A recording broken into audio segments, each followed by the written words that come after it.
Well, hello there, my friend. Welcome back to the show. My name is Gavin. This is my channel. On this channel, we like to cut through the fluff, the sensationalism of true crime, and get right down to the nitty gritty. And I have a question for you just to start out, okay? Maybe I should do a poll. Here's the poll question. Are you sick of me yet? Because this is the third time that we have been here together today. And it's a little much. So if we have a smaller crowd than normal tonight, I will not blame anybody in the least because it's just been a bit too much. It's a bit much. I'm not sorry that you're here, but I am sorry for you that I am here. Hey, so today we have been talking, well, first we covered um the live stream of the press conference that was done in Utah County this morning. And then we did the hearing for Mr. Tyler Robinson, the man who is accused of killing 31-year-old Charlie Kirk on September 10th of this year. It was a very brief hearing. But now our plan is to go over some of the documents. And I know in the hearing they read from the main charging document. We're going to read that anyway. I'd like to just go over it and talk about it in depth rather than just hearing it at a press conference. And I'd also like to go over one other document, which is an affidavit of probable cause that I think is important to read as well.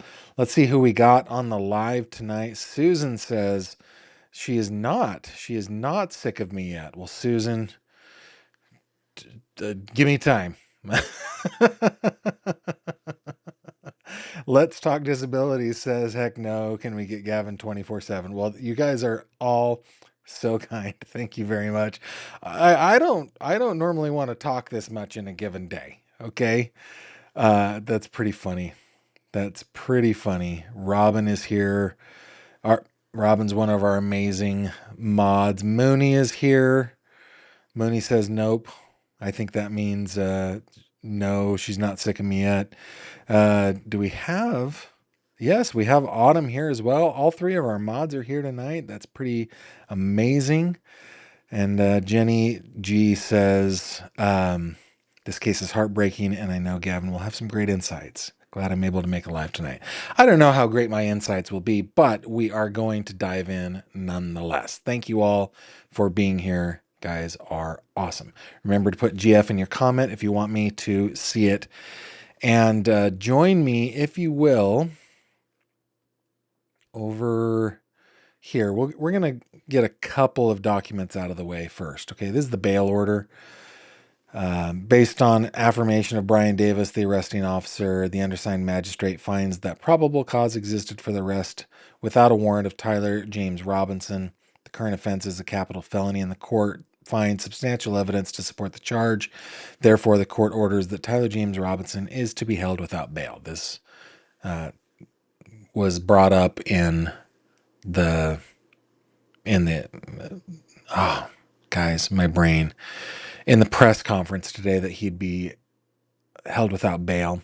The next document is one that I don't think we really need to get into, but this is kind of a worksheet that I think must be mandated in Utah. They use worksheets similar to this in a lot of different places, but basically it's, hey, what is the risk of to the public of letting this person go, right?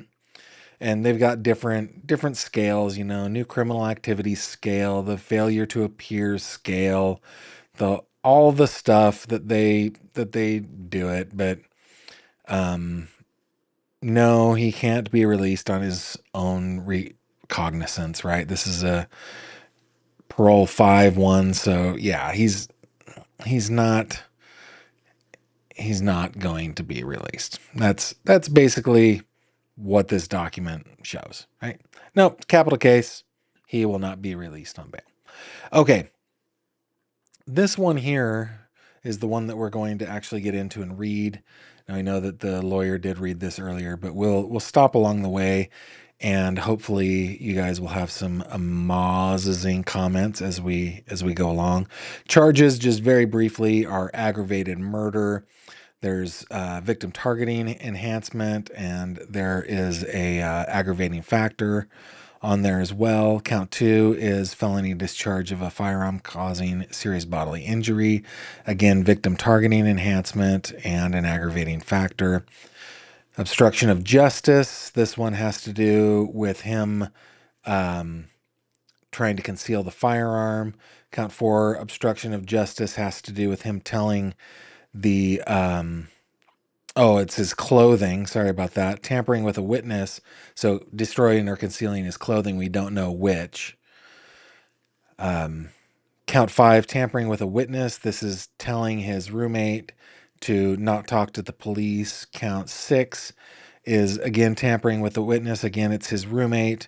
And it's, the first one was him not supposed to, he asked him to delete text messages. The second one was stay silent if police talk to him. And then count 7 was that basically he did a violent offense in the presence of a child. Okay. Let's get to the probable cause statement. Brian Davis of the Utah State Bureau of Investigations, having probable cause to believe that the defendant committed the above listed offenses, submitted the following evidence in support of the filing of this information.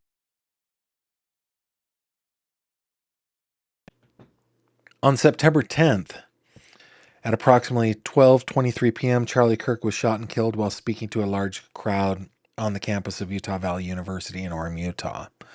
Police found the suspected murder weapon, a bolt-action .30-06 rifle, nearby. Over the next approximately 33 hours, police conducted a manhunt for the shooter until the evening of the 11th, when Tyler James Robinson surrendered to police at the Washington County Sheriff's Office. DNA consistent with Robinson was found on the rifle's trigger. After shooting Mr. Kirk, Robinson hid the gun, discarded the clothing he wore when he fired the rifle, and told his lover/roommate to delete incriminating messages and not talk to police. Children were present at the time of the shooting. Turning Point USA, a nonprofit organization founded in 2012 by Charlie Kirk, organized a public outdoor event to be held at noon on September 10th at UVU. The event was the first in a series of similar events to be held at college campuses nationwide. Mr. Kirk is a well-known conservative activist, famous for these types of events where he discusses various political issues and debates with audience members. His events and comments have garnered a significant number of supporters and drawn the ire of many who disagree with his political views. The event, in fact, I may as well stop here. A few minutes ago, you know how I talk about my buddy all the time, that he and I are just so different, and we talk and we still really like each other. We're really good friends. I was talking with him before this, before we started the live stream. And one of the things that he communicated to me was like, he disagrees vehemently. I'm not naming him. So anyway, he disagrees vehemently with what Charlie Kirk would do and say, but he also disagrees vehemently that he doesn't have a right to say it. Did I say that right? But he also is vehement in his stance that Mr. Kirk has the right to say it in this country without being shot. That's better said. And so we live in a country where, specific to Mr. Kirk, there's a whole bunch of people that agree with what he says, that really support him and are drawn to his activities. And then on the other side, there are people who disagree vehemently. Well, I don't want to say that. They just disagree with him vehemently. And then there are a few, in this case, just on the fringe, that believe that violence is a good option here. Of course, you know my stance on that. It is not. But anyway, and thank you all for keeping it classy in the comment section, okay? The event at UVU was announced far in advance and garnered significant publicity and interest. Consequently, several hundred people attended. Mr. Kirk was interacting with the crowd before the event officially got underway. And we've seen videos of him like tossing hats or were they t-shirts or something like that out into the crowd. That guy really knew how to work a crowd, man. It was a talent for sure.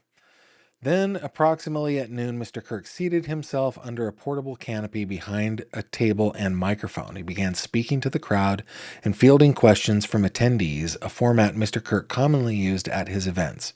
Mr. Kirk allowed his supporters to approach a microphone positioned directly in front of him.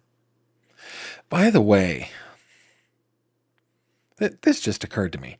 One of the things that kind of I watched the videos. There are thousands of videos out there, right? Um, I watched the videos, and the thing about Charlie Kirk is that he was seated in a chair and he was not like he did not move. He only moved to like maybe lean forward a little bit and grab the microphone, put it up to his mouth, put it down. Sometimes he would lean forward and put it down again, but he just wasn't moving. And I'm telling you the technical skill that is required for a marksman to hit a moving target, even if that moving target is barely moving, is much greater than a stationary target. And I mean, I'm hoping that maybe these kinds of events, public events, political events, that especially if the person talking is somebody who gathers a lot of supporters and a lot of detractors, right? No matter what their political ideology is, I'm hoping that security is going. You got to be on the move. You got to walk back and forth. You can't just stand behind a lectern, and you can't just sit in a chair. That it's dangerous. You gotta move around. I'm not blaming him. I'm just like, I wonder if that's something that might be learned at this. Maybe we might see things from now on, political events that are more dynamic in the movement of the speaker or speakers. I don't know. Mr. Kirk's team members were very close to him on his right and left, as well as some behind his canopy and others at various locations near him. The large crowd surrounded Mr. Kirk on three sides. Temporary metal fencing separated attendees from Mr. Kirk by only a matter of feet. Directly above and behind Mr. Kirk was the UVU Hall of Flags, an indoor walkway spanning several hundred feet with floor-to-ceiling glass, which overlooked the plaza where Mr. Kirk was seated. People were in the walkway at the time of the shooting. Approximately 15 minutes into the event, Mr. Kirk was answering a question about mass shootings by transgender individuals when a gunshot rang out. The bullet struck Mr. Kirk in the neck. He slumped to the ground almost immediately. The bullet's trajectory passed closely to several other individuals beside Mr. Kirk, including the questioner who was standing directly in front of Mr. Kirk. Children were visible near Mr. Kirk's stage when he was shot. Mr. Kirk was rushed to a nearby hospital where he was declared deceased. The medical examiner's report is pending. One of the things that I think is maybe a bit of a mercy here, and I don't want to. You guys know I'm coming from a good place here. Like I don't.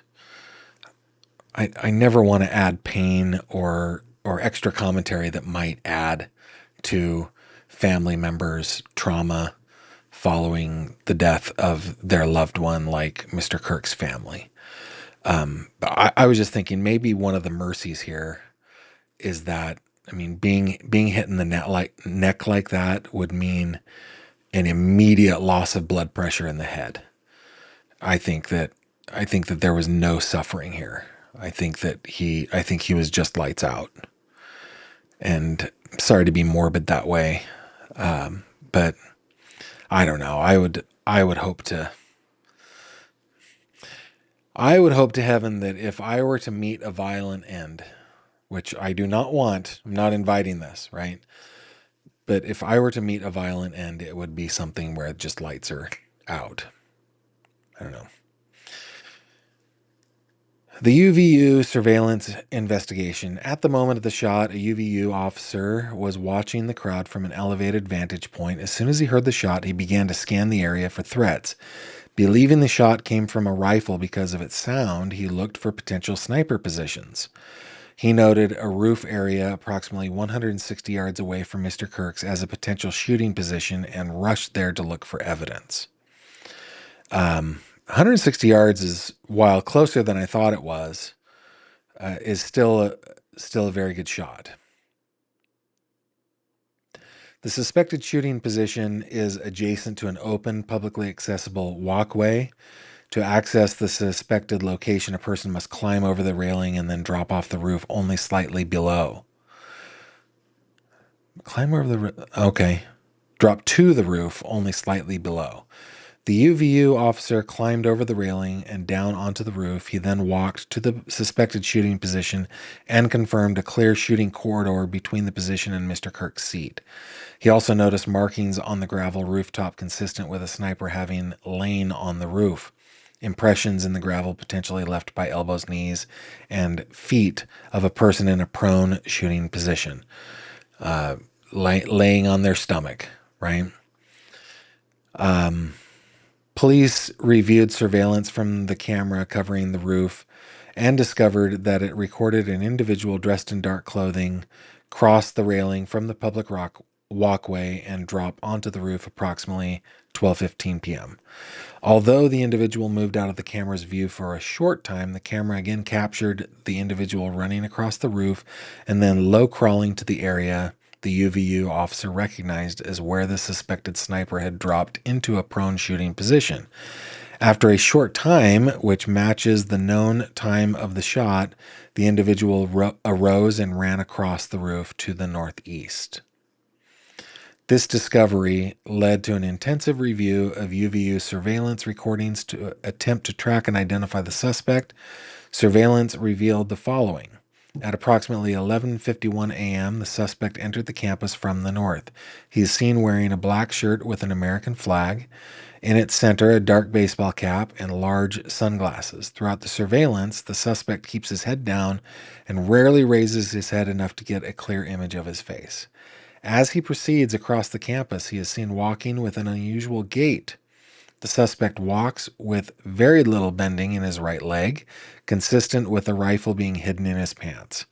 This unusual gait continues until the suspect is seen crossing the railing of the open walkway and onto the roof, where he leaves the camera's view. This actually answers one of the questions that we had yesterday about having a disassembled weapon that is then reassembled and, you know, used in the shooting, then disassembled again and gone. And I don't think that is the case. I think he probably just had the gun down his pants leg and underneath his shirt as he was walking. A camera. It's really funny how I'm sure so many people saw him walking too, and probably was like, "Oh, guy has a limp," but didn't clock that he had a gun in his pants. It's funny how, like, unless you're on the lookout for something like that, it'll pass and you'll never notice it. Let's see. Okay. Where am I? Okay. A camera later captures the suspect as he runs across the roof to the suspected shooting position. Immediately after the shot was fired, a camera captures the suspect running across the roof carrying an item whose shape is consistent with a rifle. The suspect is then seen climbing down from the roof. He appears to drop the item he was carrying as he hits the ground in a controlled fall. He then picks up the item and runs toward the northeast end of campus. Okay, we're about halfway through. That's a good time to stop and see what you guys are saying over here. Let me just scroll up to... Just Ducky is thinking that maybe Uncle Gavin will be joining us tonight. It's possible. Never know when Uncle Gavin comes out. It's been a while. Okay. Jenny says, Gavin, told you I'd get some great insight from you. I'm very much in agreement with your friend. My ideals are pretty different than his, but I respect tremendously what he is doing with his words. I'm glad. I'm glad that you think so. Susan Lewis, so they are saying this is a hate crime, the victim targeting enhancement. Is that because of his political stance?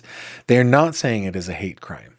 They're saying that it was a targeted victim enhancement. And those two things are two different things. Hate crimes are crimes that are perpetrated specifically because of a few different listed protected classifications like religion, sexual identity, uh, nationality, ethnicity, things like that, gender.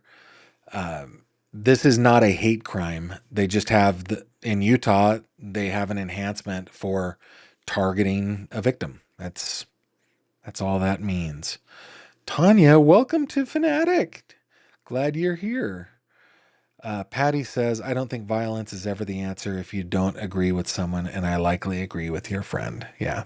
We're all like, use your words.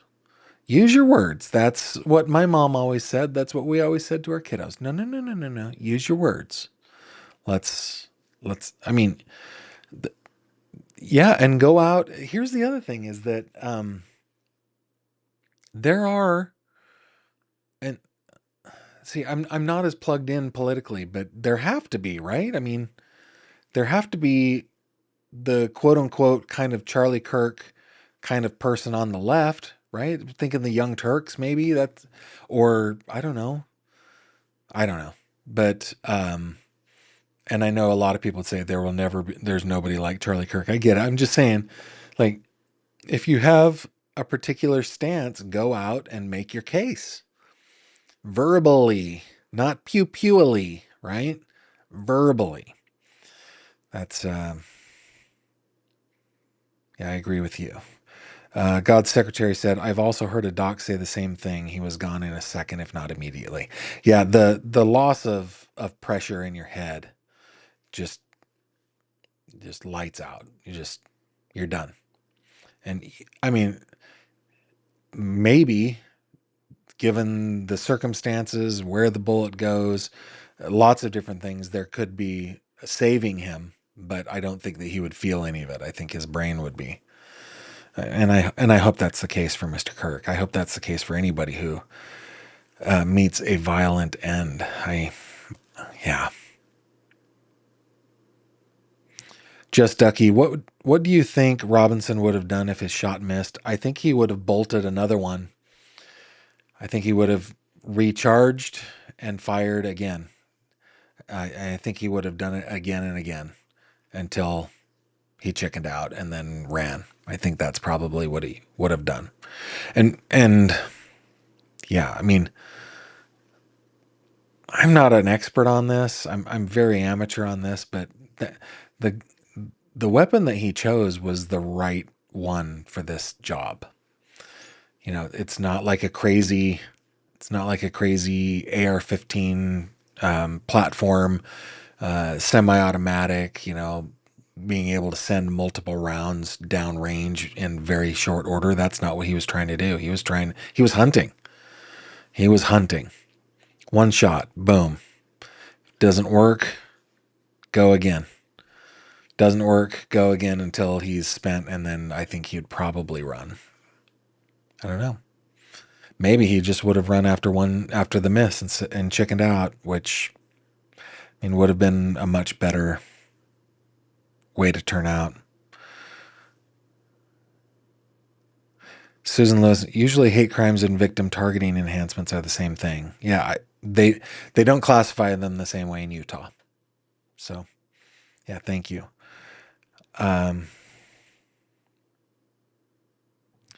Let's talk disabilities, Gavin. How is it possible he ran with a gun after the shooting? Wouldn't someone have seen him and raised an alarm? I think no, I think that he ran. I mean, there's video of it. We can see the video. I don't have it queued up here, but there is video of it, of him running across the lawn, putting the gun down, lowering himself down, grabbing the gun, dropping the gun. You can see it all, everything that we just read. I think that there was so much panic happening that he was able to just blend in the panic. Plus, he was on the other side of that building, so maybe that's it. I don't know. I don't know why there are no terrorism charges. I don't know if it just doesn't it doesn't fall under the definition of terrorism, but we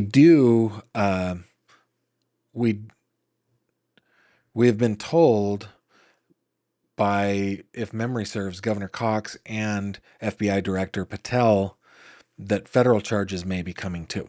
So maybe we will see more. Alrighty, let's get back to this. All right. Law enforcement officers followed the suspect's escape path into the northeast end of campus where they believe the suspect left campus and entered a wooded area. In that wooded area, investigators found a bolt-action rifle wrapped in a towel. Oh my goodness, guys, we've been together too much today. I'm tired. The rifle contained one spent round and three unspent rounds. This is consistent with the facts officers observed at the time of and immediately after the shooting. No shell casings were found on the roof, suggesting a bolt action rather than an auto-loading weapon, and only a single round was fired. Each round in the rifle contained an etched inscription as follows. The fired cartridge says, "Notices bulge OWO, what's this?" Second cartridge, "Hey fascist, catch," with arrow symbols. Third cartridge, "Oh Bella Chow, Bella Chow, Bella Chow, Chow, Chow." Fourth cartridge, "If you read this, you are gay, LMAO." The rifle, ammunition rounds, and towel were sent for forensic processing. DNA consistent with Robinson's was found on the trigger, other parts of the rifle, the fired cartridge casing, two of the three unfired cartridges, and the towel. Lots of DNA, not just the trigger. Yeah. So touch DNA. I'm sure he's breathing on it as well, as you're down in that prone position. A lot of what you aspirate or expirate, whatever they call that, would come down onto the weapon. I'm sure DNA was everywhere. Law enforcement was unable to immediately locate the shooter, so they published photos of the shooter from the UVU surveillance cameras and asked for the public's help to identify him. Meanwhile, law enforcement continued to try to identify the shooter through other means. On the evening of September 11th, this is the next day, as law enforcement continued their investigation, Tyler James Robinson went to the Washington County Sheriff's Office with his parents and a family friend to turn himself in. Robinson's mother stated the following to police. On September 11th, 2025, the day after the shooting, Robinson's mother saw the photo of the shooter in the news and thought the shooter looked like her son. And that is heartbreaking. Oh, to come to the realization that your son is the perpetrator of the ultimate crime. Robinson's mother called her son and asked him where he was. He said he was at home sick and that he had also been homesick on September 10th. Robinson's mother expressed concern to her husband that the suspected shooter looked like Robinson. Robinson's father agreed. Because she's a mom, she's got the BS meter. No, that is my son. I raised that boy. I have seen him. Hey, honey, look at this. Is that our boy? Why, yes, dear. Yes, that is our boy. Apparently, in my mind, that conversation happened in the 50s on television. But anyway, Robinson's mother explained that over the last year or so, Robinson had become more political and had started to lean more to the left, becoming more pro-gay and trans rights oriented. She stated that Robinson began to date his roommate, a biological male who was transitioning genders. This resulted in several discussions with family members, but especially between Robinson and his father, who have very different political views. In one conversation before the shooting, Robinson mentioned that Charlie Kirk would be holding an event at UVU, which Robinson said was a stupid venue for the event. Robinson accused Kirk of spreading hate. Robinson's father reported that when his wife showed him the surveillance image of the suspected shooter in the news, he agreed that it looked like their son. He also believed that the rifle that police suspected the shooter used matched a rifle that was given to his son as a gift. As a result, Robinson's father contacted his son and asked him to send a photo of the rifle. Robinson did not respond. However, Robinson's father spoke on the phone with Robinson. Robinson implied that he planned to take his own life. Robinson's parents were able to convince him to meet at their home. As they discussed the situation, Robinson implied that he was the shooter and stated that he couldn't go to jail and just wanted to end it. When asked why he did it, Robinson explained there's too much evil and the guy, Charlie Kirk, spreads too much hate. They talked about Robinson turning himself in and convinced him to speak to a family friend who is a retired deputy sheriff. At his father's request, the family friend met with Robinson and his parents and convinced Robinson to turn himself in. The family friend spoke to police and reported telling Robinson that it would be best if he brought all evidence with him to the sheriff's office to avoid police having to search his parents' home. The family friend also asked Robinson if he had any clothes that were related to what he did. Robinson replied that he had disposed of his clothes in different areas. You know, I didn't pick up on that during the press conference today. Okay, so he disposed of them in different places. They might learn that and they might be going through trash bins and stuff like that looking for that stuff. Okay, police interviewed Robinson's roommate, a biological male who was involved in a romantic relationship with Robinson. The roommate told police that the roommate received messages from Robinson about the shooting and provided those messages to police. On September 10th, 2025, the roommate received a text message from Robinson which said, "Drop what you are doing, look under my keyboard." The roommate looked under the keyboard and found a note that stated, "I had the opportunity to take out Charlie Kirk and I'm going to take it." Police found a photograph of this note. The following text exchange then took place. After reading the note, the roommate responded, "What? You're joking, right?" Robinson says, "I am still okay, my love, but I'm stuck in Orem for a little while longer yet. Shouldn't be long until I can come home, but I gotta grab my rifle still. To be honest, I had hoped to keep this secret till I died of old age. I'm sorry to involve you." The roommate, "You weren't the one who did it, right?" Robinson, "I am. I'm sorry." Roommate, "I thought they caught the person." Robinson, "No, they grabbed some crazy old dude, then interrogated someone in similar clothing. I had planned to grab my rifle from my drop point shortly after, but most of that side of town got locked down. It's quiet, almost enough to get out, but there's one vehicle lingering."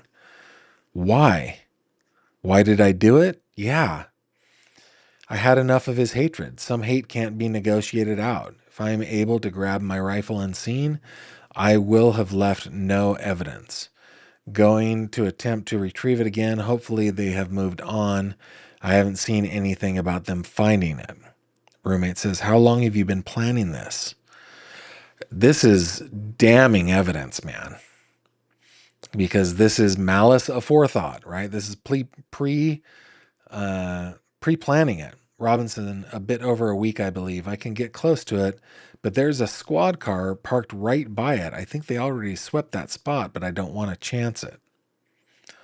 Robinson, "I'm wishing I had circled back and grabbed it as soon as I got to my vehicle.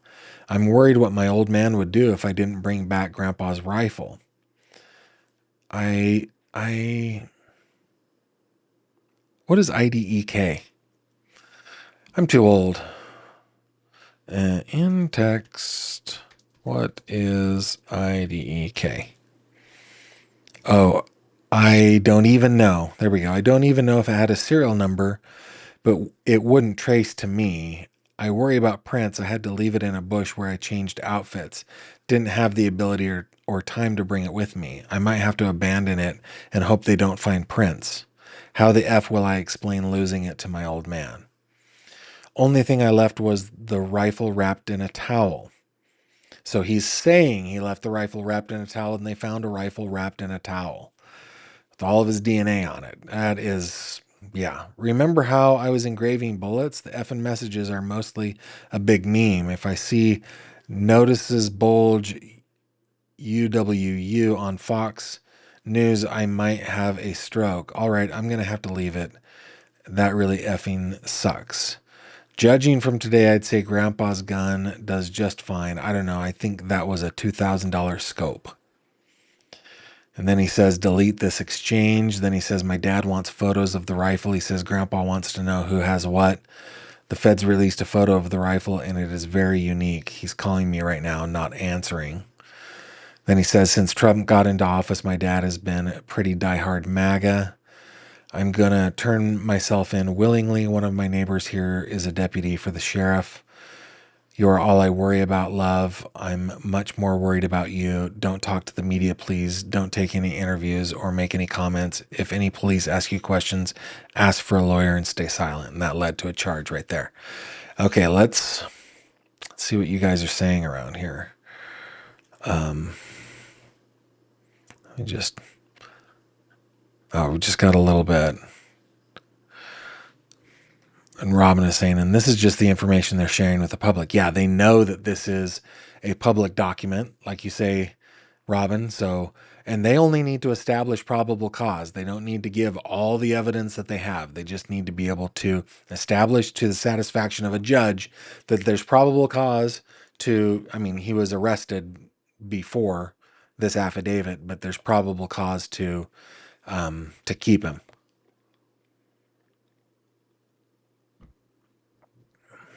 Tanya, I'm going to read this one. The roommate's life will be forever changed. Robinson's family will feel this for years. Charlie's family will be forever broken. All those witnesses who saw Charlie die. I feel for everyone involved. Yep. Yep, indeed. Pretty crazy. Yeah, Autumn, I've heard about the money donation too. I don't think I wasn't able to find that written in a reputable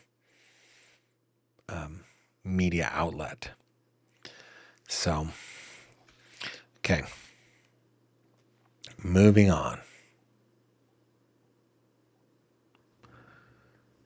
I need to get my screen back. Okay. The search of Robinson's residence. Police executed a search warrant on his residence. During that search, police discovered a shell casing with etchings like the etchings found on the shells in the rifle near UVU.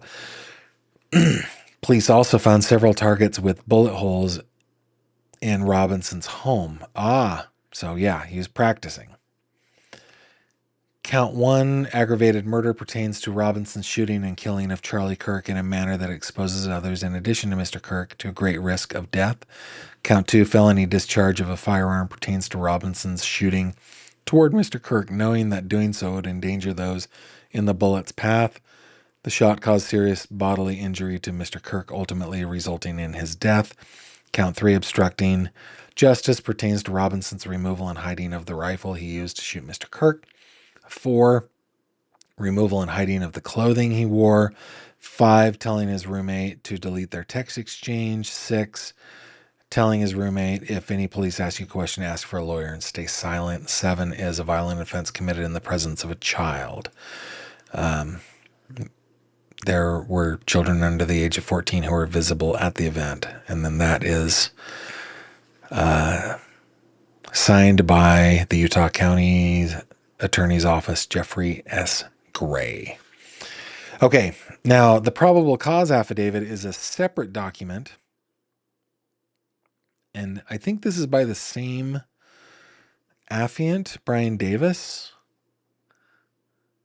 But I think there are a couple of extra details here that I think we can get into, okay? I believe there's probable cause to charge the defendant with these charges because, oh my goodness. Excuse me, guys. I'm wearing down. The following information was obtained by your affiant from police officers, multiple video recordings posted on social media websites, Utah Valley University campus surveillance cameras, and those who witnessed the incident. On September 10th, Charles James Kirk was at Utah Valley University campus in Orem for a political event. Mr. Kirk is a conservative political activist who is scheduled to speak at an event in the courtyard area on the UVU campus. The courtyard area is to the west of the Losi Center building. According to video recordings, Charles was wearing a white t-shirt and dark pants, sitting under a white canopy in the courtyard of the campus facing to the east. The event was attended by hundreds of individuals. Charles was surrounded by people, with multiple individuals to his left, right, and rear and front of the canopy. Behind the canopy was a walkway used for access to various parts of the university. Charles was holding a microphone and speaking to the crowd. While speaking into the microphone, a loud gunshot was heard at approximately 12:23 p.m., and Charles appeared to have been hit in the neck. Blood was seen coming out of the left side of his neck as he fell over to his left. Charles was transported to the Timpanogos Regional Hospital in Orem. Charles was pronounced deceased at the hospital. Investigators reviewed the Utah Valley University surveillance cameras. While reviewing the surveillance cameras, investigators observed an individual on the rooftop of the Losi Center building on the UVU campus at the time of the shooting. Let me see. Give me just 1 second here, guys. I want to...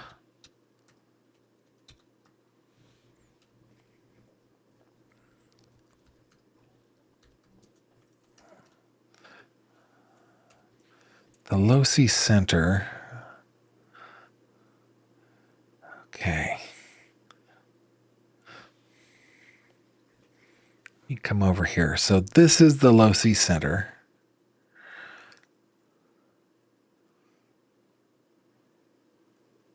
Is that...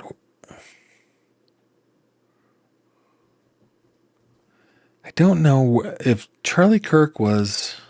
I'm just trying to find the whole walkway thing, you know? The walkway where you can go over the rail and get onto the roof. I mean, this is definitely a gravel roof right here. So, where was the event? I'm having a hard time picturing where the event was. I guess I need to do this at a time when you guys are like, Gavin, come on, man, move along.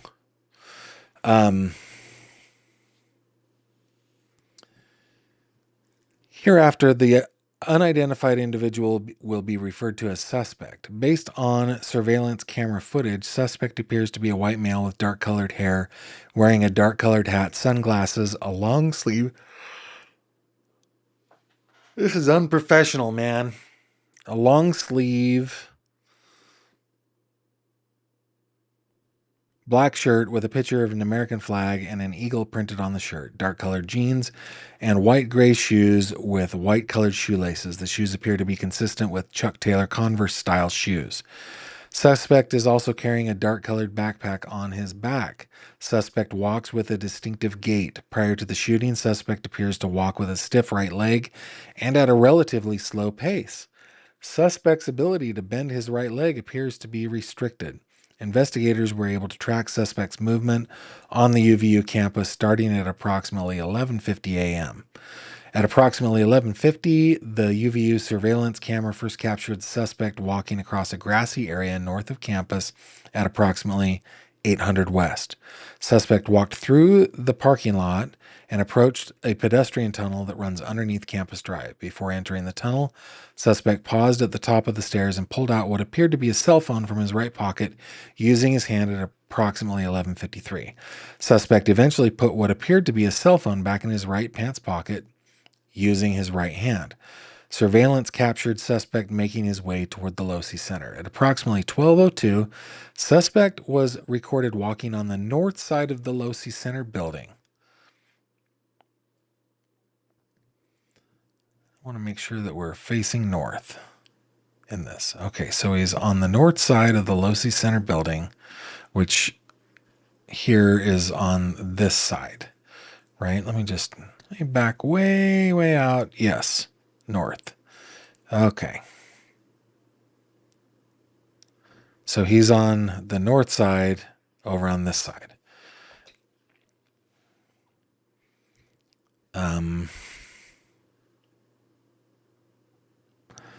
Walking with the same gait as observed earlier, suspect entered the Losi Center building through a set of doors on the southeast corner of the Losi Center building. So he's on the north side and then he is on the southeast side. So these doors, I guess, over here. Okay. Then at approximately 12:15, suspect was observed walking up the stairs that lead to the common area adjacent to the Losi Center building. Common area, walking up the stairs. I think I see stairs here on the, maybe these stairs right there, maybe. But he's on the southeast side. Okay. Suspect walked to a short concrete wall that separates the common area from the rooftop of the Losi Center building.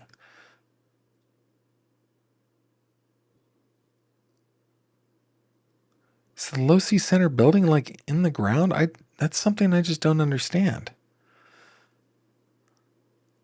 Oh, there are stairs over here too. Stairs around in here. I just don't understand.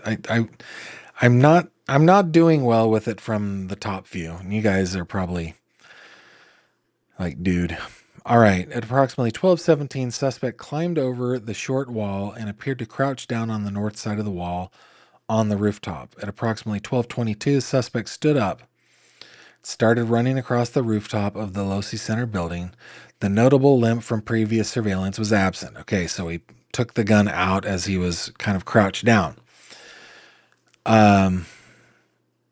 Suspect ran to the west side of the rooftop and appeared to scoot along the rooftop area as he got closer to the edge of the rooftop. So here-ish, something like that. He's on the west side, but on the gravelly side. Size of a car, if that's 20 feet long.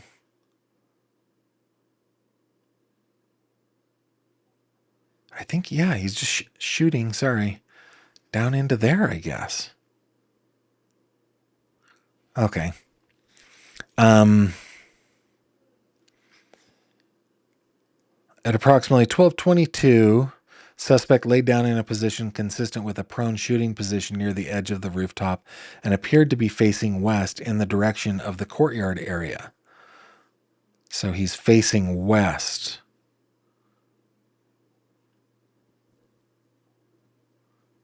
Into this courtyard?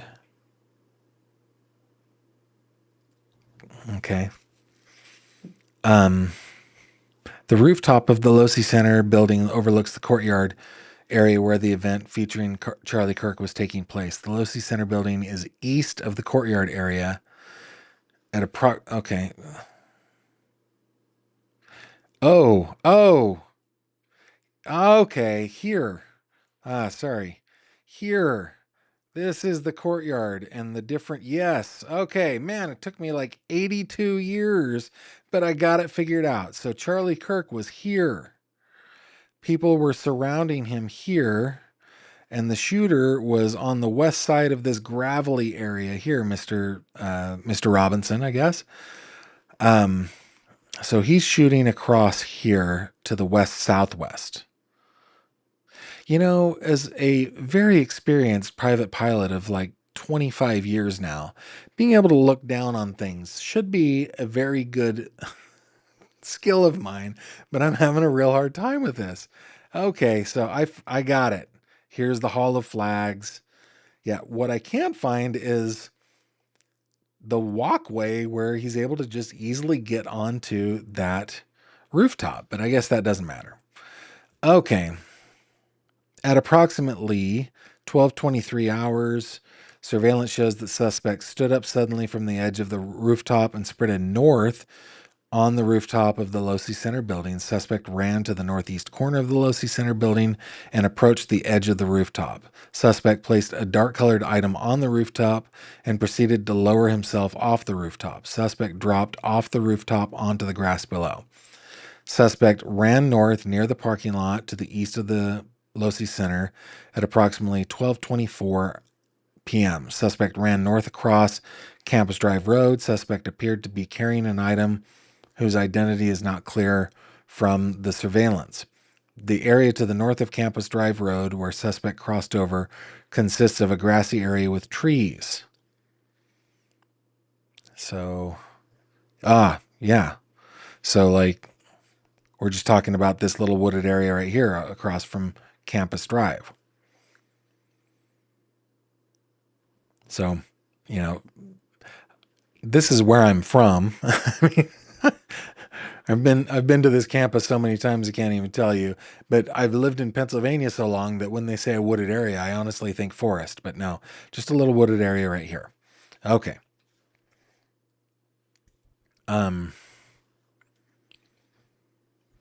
Investigators discovered a bolt-action rifle wrapped in a dark-colored towel. The rifle was determined to be a Mauser Model 98 30-06 caliber bolt-action rifle. The rifle had a scope mounted on top of it. Investigators noted inscriptions that had been engraved on casings found with the rifle. Inscriptions on a fired casing read, "Notices bulge OWO. What's this?" Inscriptions on the 3 unfired casings read, "Hey fascist, catch," up arrow symbol, right arrow symbol, and 3 down arrow symbols.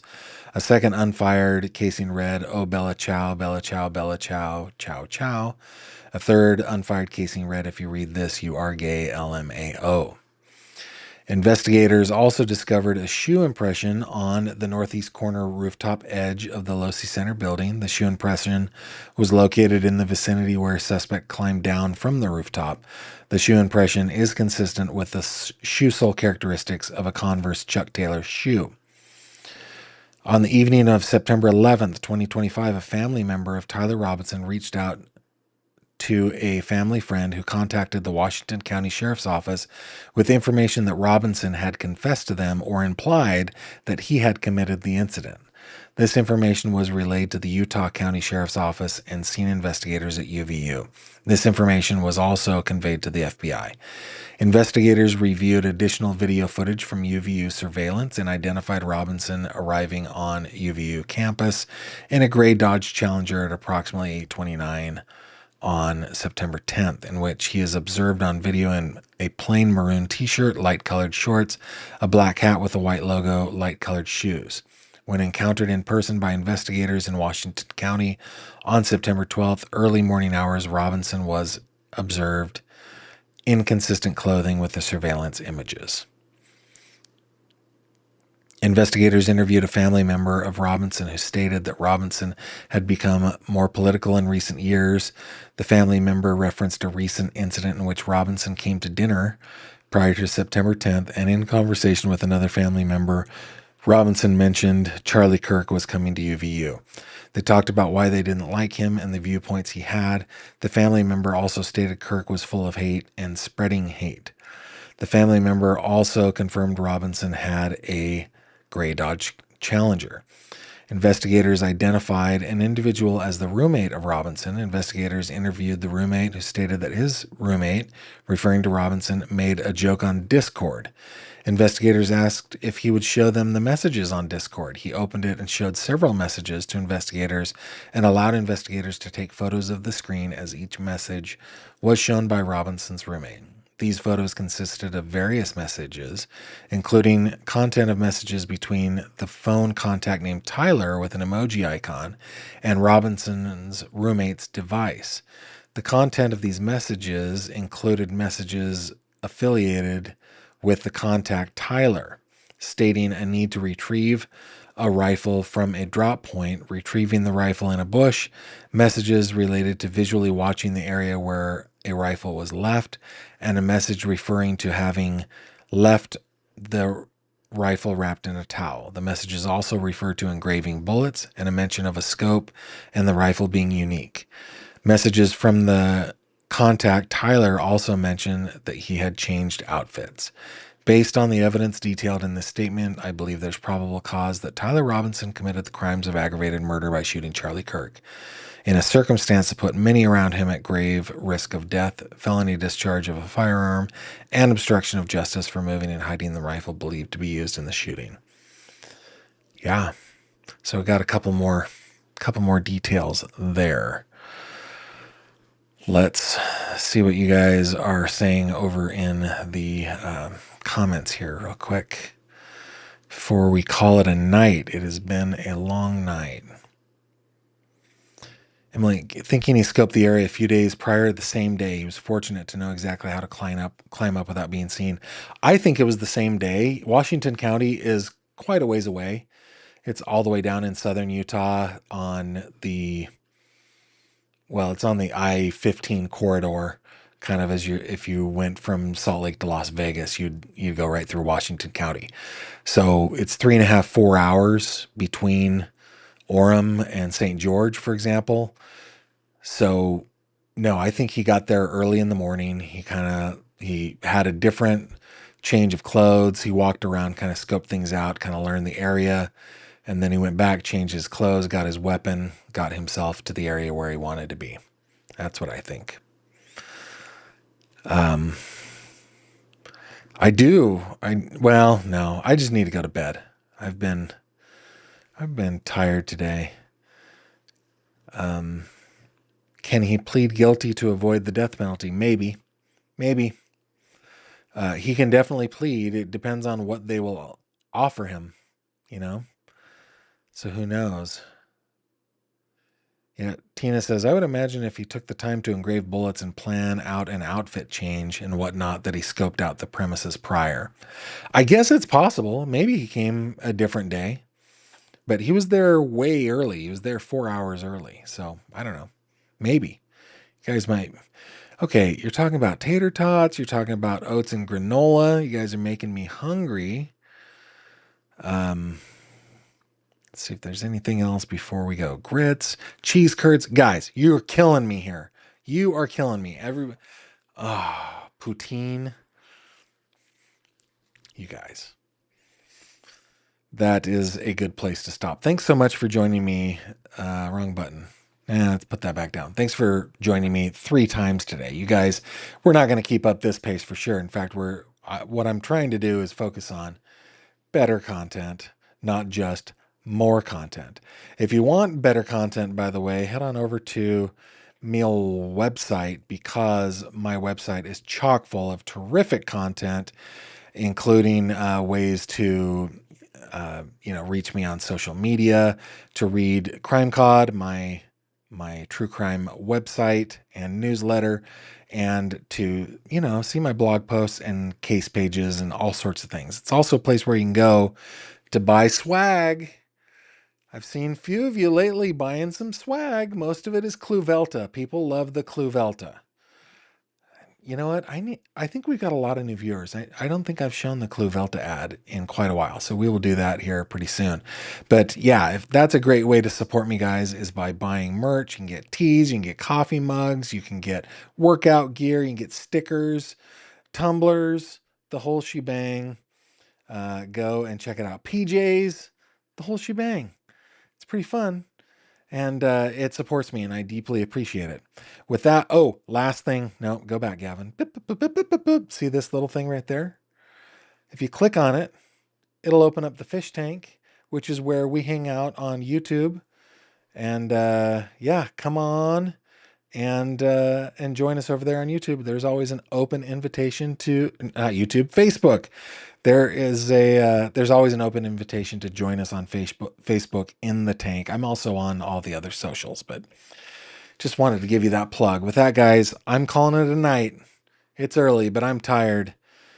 Thank you for being here. I bid you adieu, and I will see you on the next one. Take care of yourselves. Thank you very much for watching this video. If you liked what you saw, please consider subscribing. And if you have any questions or comments, please leave them below.